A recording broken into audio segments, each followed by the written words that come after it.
ಬಳಿಗೆ ಹರಳದ ಮಲ್ಲಿಗೆ ಆಯಿತೆ ಮೈ ಮೈಲಿಗೆ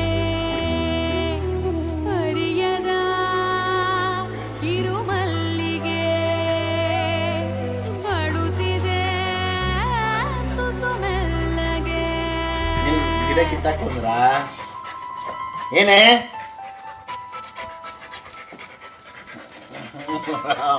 ಆಯ್ತು ಆಯ್ತು ಆಯ್ತು ಆಯ್ತು